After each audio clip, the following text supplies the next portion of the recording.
Muy buenas tardes y bienvenidos un lunes más a ¿Qué hay Salud? Un espacio semanal en el que trataremos de recoger las diferentes impresiones y visiones de todos los agentes que están involucrados en el cuidado de nuestra propia salud. En el programa de hoy vamos a darle una revisión al mundo nano y a tratar de entender un poco mejor cómo podemos aplicar la nanotecnología al cuidado de nuestra salud. Los encargados de entender y de ayudarnos a comprender esta situación son, al fondo del sofá, Pedro Serena. Él es doctor en Ciencias Físicas y coordinador institucional del CSIC en Madrid. Y aquí a mi lado está Eduardo López Collazo, físico nuclear y doctor en Inmunología. Y además, director científico de IDIPAZ, el Instituto de Investigación del Hospital Universitario de La Paz. ¿Qué tal? Buenas tardes. Buenas tardes. ¿Preparados para darnos argumentos y ayudarnos a entender esta nanotecnología que podemos tener a disposición de nuestra salud? Lo intentaremos. Eso está. Sí, ¿no? Estamos hablando de nanotecnología, pero nos imaginamos, o por ejemplo en el imaginario colectivo, sabemos que es algo pequeño, pero ¿cuánto de pequeño? Eso es algo interesante, ¿no? O sea, sí, el mundo nano hay que ubicarlo un poco, o sea, que está en los 10-9 metros. Eso es lo primero, ¿no? Pero como nosotros siempre estamos, y bueno, realmente las cifras son de 0,1 nanómetros a 100 nanómetros, más o menos ahí, esos son los tamaños que se juegan, o sea, que es el mundo, que tiene el mundo nano, ¿no? Pero como los humanos somos siempre de comparaciones, y si no tenemos una comparación no sabemos qué es, o sea, yo creo que, bueno, sería bueno decir que una molécula pequeña tiene un nanómetro más o menos, ¿no? O sea, después, por ejemplo, un virus ya va entre 10 y 100 nanómetros, ¿no? O sea, una bacteria puede tener una micra ya, o sea, 10 a la menos 6, ya pasamos a otro mundo. Una célula o sea, animal puede tener alrededor de 10 micras, y ya una célula vegetal puede tener 10, o sea, 100, ¿no? Por tanto, nos movemos entre la molécula pequeña y un virus, ¿no? Ese más o menos es esos son los tamaños que tiene el mundo nano. Bueno, ya hace unos años lo que se descubrió los microscopios tanto de proximidad como de efecto túnel, que al final fueron los que les merecieron ese premio Nobel en 1986. ¿Eso fue un despertar o ya había nanotecnología antes de eso? Bueno, o sea, nanotecnología inconsciente ha habido desde hace miles de años, ¿no? Es decir, muchos descubrimientos arqueológicos revelan pues que cosméticos en Egipto o que la forma de trabajar de los romanos haciendo ciertos vidrios con colores ya usaban nanotecnología, o en las vidrieras medievales, inconscientemente. Es decir, que la manipulación de la escala nanométrica se alcanzaba sin saberlo. Cuando llega el siglo XIX y empieza a consolidarse la teoría atómica, ya sabemos que todo lo que nos rodea está hecho de estas piececitas que son átomos y moléculas, ¿no? Uniéndose estos átomos, pues ya, pues bueno, nuestro sueño ha sido ir bajando y controlando la materia a escalas cada vez más pequeñas, y de una forma natural, casi sin darnos cuenta, hemos llegado a las puertas del nanomundo. ¿Qué ocurre? Pues que cada área ha trabajado de una manera muy diferente. O sea, no sé, la hélice de ADN, la doble hélice, es una estructura nanométrica, de alguna manera. La gente que hacía nanopartículas, los químicos hacían nanopartículas en los catalizadores que usamos en nuestros vehículos, y hacían nanotecnología 30 o 40 años. No lo llamaban clústeres entonces, por ejemplo. Entonces, en distintas áreas ha ido convergiendo, solo que hay de vez en cuando hitos que nosotros llamamos, como la charla de Richard Feynman en los años 50, en el año 59, o el descubrimiento del microscopio, o el libro que publica Dressler, son como hitos en la llegada de la nanotecnología. Ahora, ese es un hito muy gordo, muy grande, porque es la primera vez que de golpe el hombre, esto que te habían contado en los libros durante un siglo, los átomos, que hay gente que es muy mayor que decía nunca se podrán ver, pues no, se pueden ver, e incluso tocar con unas puntitas y mover. Es decir, que tenemos la capacidad, ya esto es viejo, desde los años 80 y 90, de poder ver a escala atómica los átomos. Yo creo que todo empezó además con un viaje alucinante, que fue la película que todos tenemos en la retina, y el libro de Isaac Asimov, que es después de la película. La gente piensa que es al revés, el libro se hizo después, y ahí, a partir de ese momento ya empezamos a hablar de que podía existir o sea, una nanociencia, aunque realmente, como dice mi compañero, o sea, llevamos mucho tiempo con la nanociencia. Podemos ver y tocar esas nanopartículas para darnos cuenta que las propiedades son diferentes. Sí. Sí. O sea, en principio, la materia a escala grande, de la que nos rodea, tiene unas propiedades, pero cuando empezamos a hacer la estructura más y más pequeño, aparecen propiedades nuevas, bueno, una muy tonta, muy fácil de ver por todo el mundo es la relación entre superficie y volumen, por ejemplo. Si uno tiene un cubito como un dado de 1 centímetro por 1 centímetro por 1 centímetro y lo trocea en 8 cubitos, ¿no? Uno se ve están fuera, la superficie aumenta, ¿no?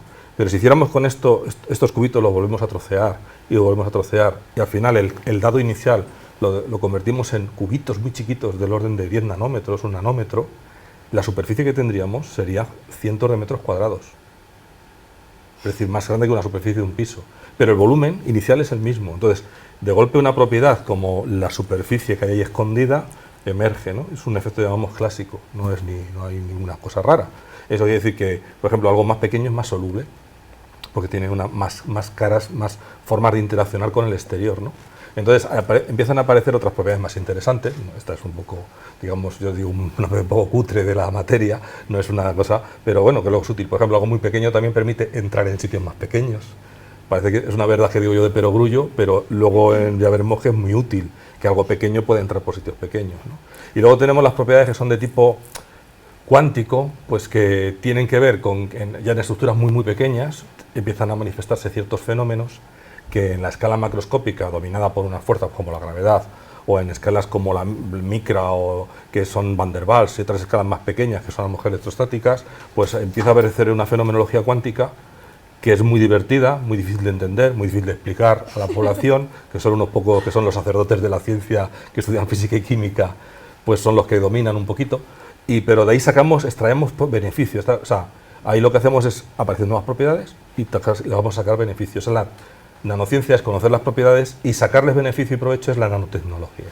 Pero hay que tener cuidado con eso, porque como bien se dice anteriormente, las propiedades cambian. Es decir, cuando era un poco más grande, la estructura más grande, el mismo compuesto, después cuando es más pequeño, las propiedades cambian. Por tanto, lo que antes pensábamos que no era tóxico, puede volverse tóxico.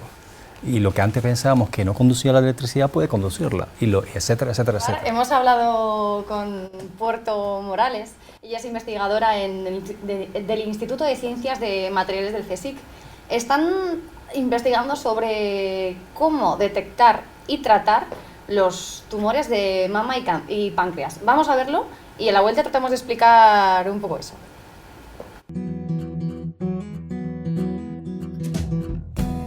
Pues los materiales que se consideran nanos son materiales que tienen al menos una dimensión por debajo de los 100 nanómetros, es decir, que tienen un tamaño muy pequeño.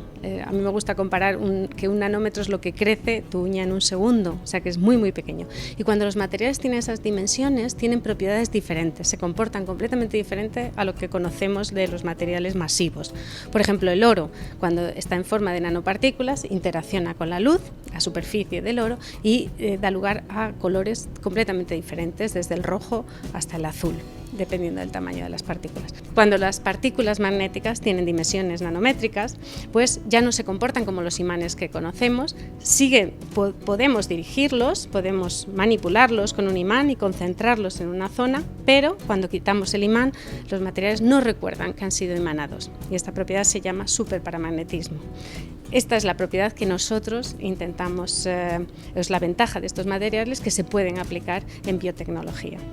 Si funcionalizamos las partículas o modificamos las partículas con ese medicamento, podemos hacer que se concentren en la zona que queremos que actúen, por ejemplo en el tumor, y una vez que quitamos el imán, las partículas van a difundir en el tejido sin bloquear ninguna vena, no nos van a hacer ningún daño. Como lo que nosotros utilizamos principalmente es óxido de hierro, es muy biocompatible y se va a degradar siguiendo las pautas naturales que tenemos en el organismo. Una de las principales ventajas que hay ahora mismo, por ejemplo, es el desarrollo de fármacos anticancerígenos muy eficientes. El problema es que son tóxicos y que cuando se inyectan en el cuerpo se biodistribuyen de forma igual por todo el cuerpo. Entonces, lo que podemos ganar utilizando partículas magnéticas es que los podemos concentrar en la zona de acción, hacer que ese efecto sea específico de un tumor. Con eso, evitando la biodistribución, conseguimos reducir la dosis hasta 100 veces de lo que necesitamos si se biodistribuyera. Y además podemos hacer que el efecto sea mucho más, que el medicamento sea más efectivo, porque podemos calentar. Puesto que estamos trabajando con materiales magnéticos, cuando aplicamos un campo magnético alterno se calientan, entonces hacen que ese medicamento sea más efectivo. al final se está tratando de conseguir detectar tumores con nanotecnología. ¿Cómo es eso? Bueno, pues, o sea, a ver, una cosa que es interesante y además creo que hay que aclararlo bien, realmente todo parece indicar que las nanopartículas, que ahora vamos a hablar de cómo pueden utilizarse para detectar cáncer y otras cuestiones médicas, parece que son inteligentes, que de pronto hemos descubierto que pueden ser inteligentes. No, los inteligentes somos nosotros, en fin, la raza humana en general, ¿no? Que estamos tratando de lograr que esas estructuras, o sea, se comporten de otra manera o sacarle más provecho a esas estructuras tan pequeñitas, ¿no? Con las propiedades que había comentado anteriormente, de que son más pequeñas, pues llegan más rápido, más fácilmente a ciertos lugares, etc. En cuanto a cómo al cáncer, evidentemente, una nanopartícula se puede decorar, se dice así, de hecho el término es así, se puede decorar con varias otras, con varias moléculas, digamos, ¿no? Y por una parte podemos decorar una nanopartícula con una molécula que detecte, o sea, que se pegue a una célula cancerígena, una célula tumoral, y no a una célula normal. ¿Bien?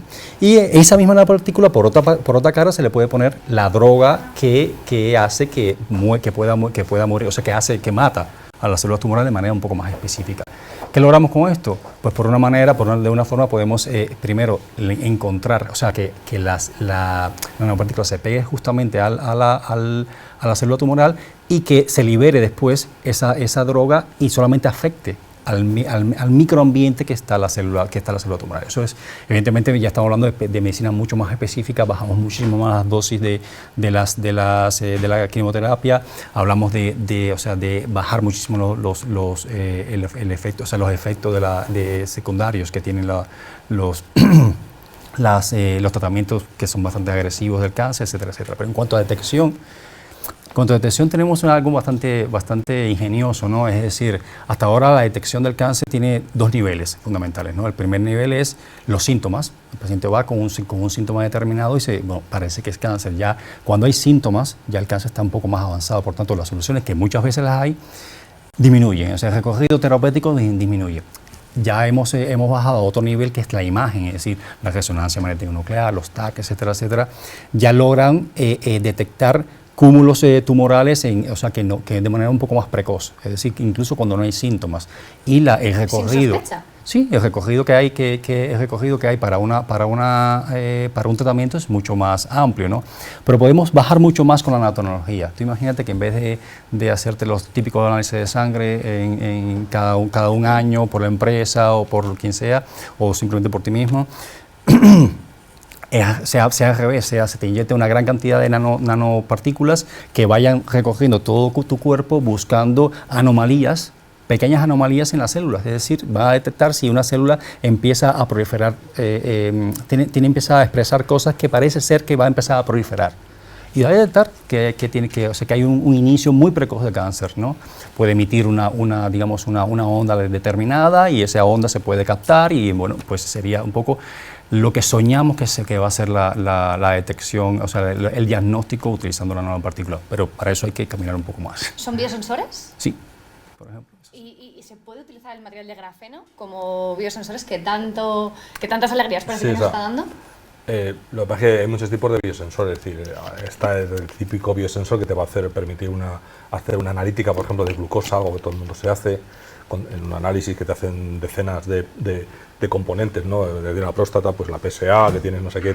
Entonces, todo este tipo de cosas, el colesterol, entonces tú puedes tener biosensores hoy en día, esto te tarda una semana en mandarte los resultados. Y la idea es que tú puedas tener un pequeño dispositivo, donde con tu gota de sangre o tus 2 gotas de sangre puedas monitorizar muchas cosas, muchos a la vez, muchos tipos de magnitudes a la vez, de tal manera que casi podrías hacértelo en casa.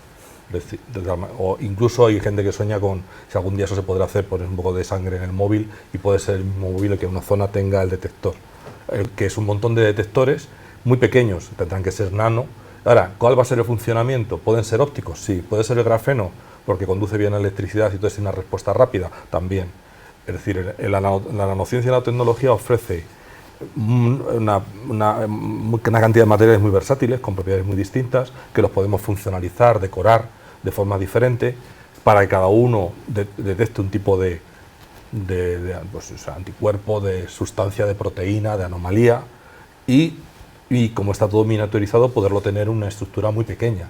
Entonces, el sueño de un biosensor es, ¿pueden ser de grafeno? Sí, tiene ciertas ventajas, ahora hay que ver si es biocompatible, si es fácil de fabricar o no ese biosensor, si el biosensor se satura o no se satura, si es de usar y tirar. Por ejemplo, el típico marca comercial de test de embarazo son de usar y tirar, no lo puedes utilizar varias veces, ¿no?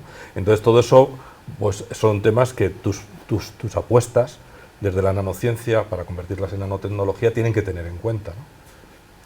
Y respecto a eso, la detección, respecto a lo que tú nos adelantabas sobre el tratamiento, que por cierto estás ahí en pleno proyecto, ¿no? Nano Carrier, que al final trata de conseguir que ese fármaco o esa nanopartícula disfrazada con esa droga, como nos decías, llegue al tumor. ¿Por qué es tan difícil que llegue? Normalmente estamos acostumbrados a pensar, oye, yo me tomo una medicación y esa medicación es tan inteligente que sabe dónde tengo yo el dolor, ¿no? O el foco de la infección. ¿Qué sucede con eso realmente? Una vez más, lo inteligente somos nosotros, no la medicación. No, lo cierto es que yo siempre lo he comentado con mis colegas que realmente la nanotecnología va mucho más allá, está muy acelerada y sin embargo su aplicación en un sistema biológico complejo como es el cuerpo humano va mucho más detrás, ¿no?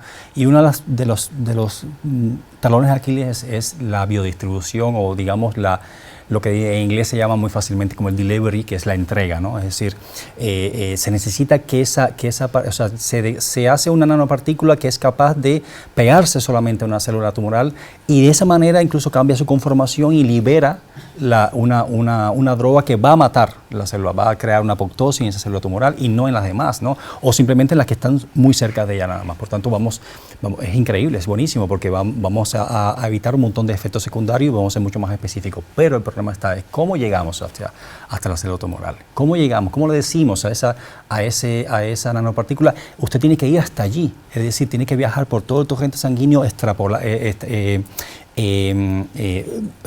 a abrir un poco el endotelio y entrar hasta donde está el sitio tumoral. ¿Cómo lo saben? No son inteligentes. Los inteligentes tenemos que ser nosotros, no son ellos, ¿no? O sea, bueno, nosotros tenemos un proyecto que además es un consorcio prácticamente aún no financiado, debo decirlo.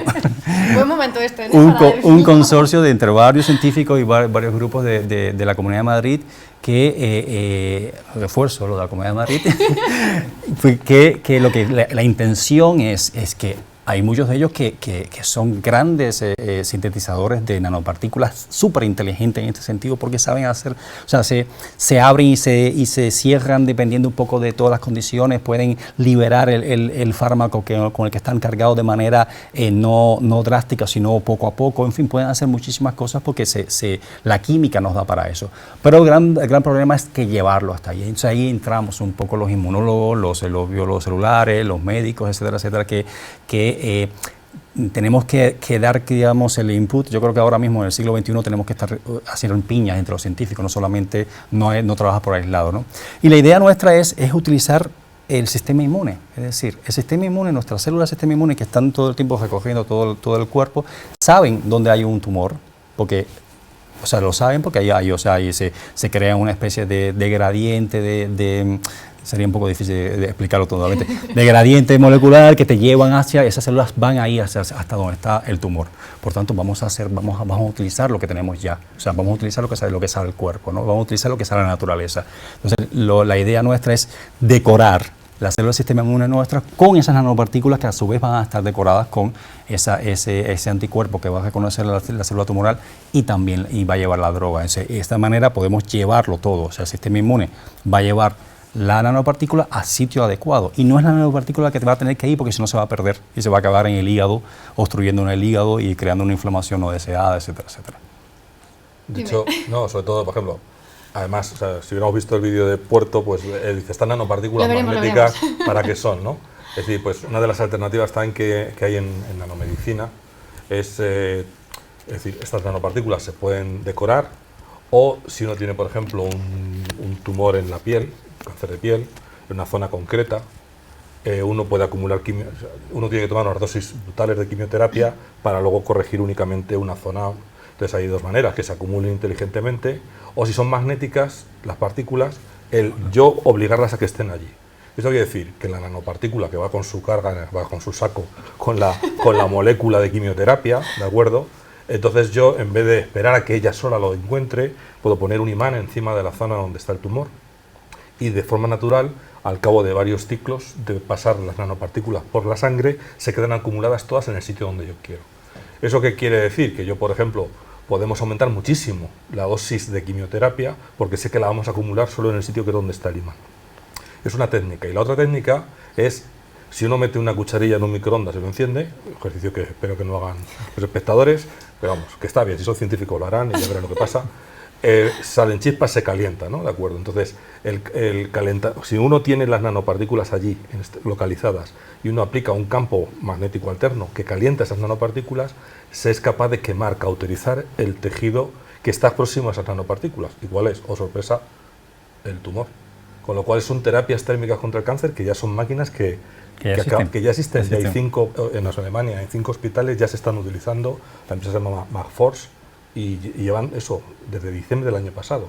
Así que esto que parece un sueño de uso, no es un sueño, ya son empresas que ya tienen las máquinas y ya se están empezando a utilizar para tratar tumores, con la gran ventaja de disminuir terriblemente el número de dosis de quimioterapia. Hasta 100 veces contaba Puerto, claro, que se podían reducir. Entonces eso significa que a lo mejor en un solo tratamiento, en vez de estar 4 o 5 meses con tratamientos cada 2 o 3 semanas, tú puedes con 1 o 2 sesiones obtener los mismos resultados. Y desde el punto de vista de impacto económico, por ejemplo, sin ir más lejos, desde luego la salud y la felicidad de las personas ya está. Pero si uno es el sector público y dice, ¿por qué hay que investigar en ciencia? Es porque eso tiene unos impactos grandísimos sobre luego la repercusión en la seguridad social, por ejemplo, en los gastos sanitarios, de las bajas de las personas, etcétera, ¿no? Y además la parte buena de ese imán es que no recuerdan, ¿no? Que tú luego retiras el imán y las partículas no recuerdan eso y todo vuelve. Y si son de óxidos de hierro, pues son biocompatibles, que a lo mejor hay otros materiales magnéticos que no. Sí, claro. ¿Sabes? Hay que buscar luego que no cualquier material magnético vale. O sea, ¿eso ya está en fase clínica? En algunos sitios no, en nuestro laboratorio todavía no, está en fases de ensayo 2, por ejemplo, y lo pasará a los animales, etcétera, in vitro, tal. Esto es un proceso muy largo, es decir, la gente tiene que darse cuenta por qué está desaliéndose los avances en nanomedicina ahora, porque la inversión grande empieza hace 15 años y un fármaco lleva del orden de 13 años de vida media de experimentación, pasar por todas las fases, desde la idea hasta la clínica, hasta que sale ya en un bote, y una inversión de 800 millones de dólares.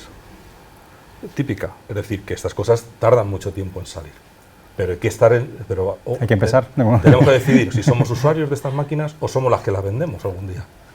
O sea que al final sí que hay esperanza, pero que todavía se necesita un poquito de tiempo, ¿no?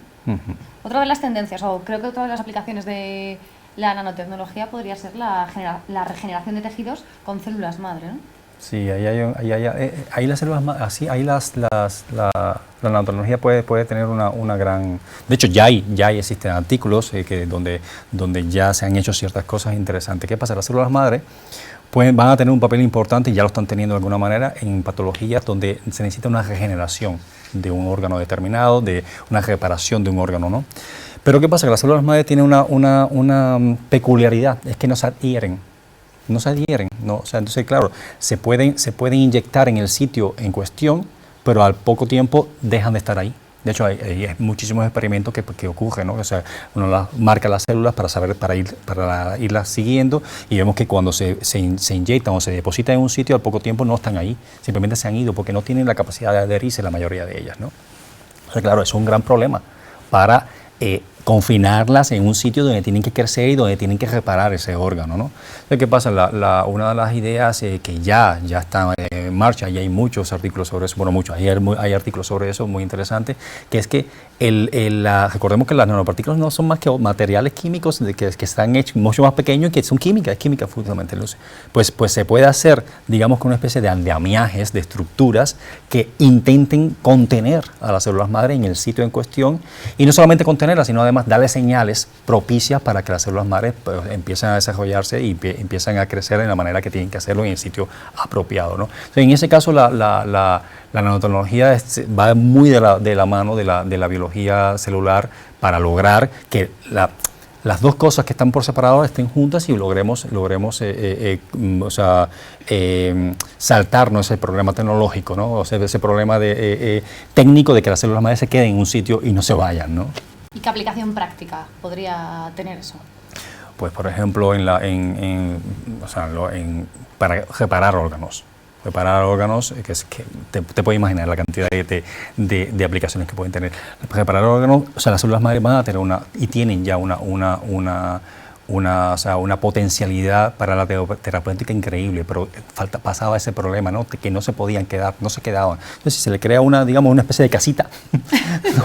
para contenerlas, nanocasita, y además que se le dé que esas nanopartículas le den incluso señales de activación, pues sería genial, y eso es lo que hacia ese camino estamos también. De hecho, hay experimentos, por ejemplo, en el que uno puede perder un fragmento de hueso, que no es que es una amputación, sino un trozo de hueso en el fémur, y entonces uno puede hacer una estructura que la ve que es macroscópica, pero si uno la mira por dentro es nanoestructurada, tiene agujeros, y en esa estructura puede ser polimérico o otro material que es hidroisopatita, que es natural nuestro, pero digamos, ahí puedes meter las células madre y entonces con estos indicadores, estos señalizadores, empiezas a regenerar tu hueso. Si el polímero es biocompatible, a la medida que va creciendo el hueso, el polímero se va degradando, pero llega un momento en el que el hueso lo has recuperado totalmente. Entonces es porque has tenido la facilidad de hacer una regeneración de tejidos, pero porque tienes controladas a las células. Si no se van. Entonces supongo que dependerá de los materiales que se utilicen en todas estas intervenciones, ¿no? Pero ¿existen riesgos derivados de la nanotecnología? Siempre existe la cara B en la ciencia siempre existe, o sea, la energía atómica tuvo una cara B, ¿no? Pero siempre vamos a mirar hacia la cara A. Es un buen ejemplo, sobre todo porque eres físico nuclear, ¿no?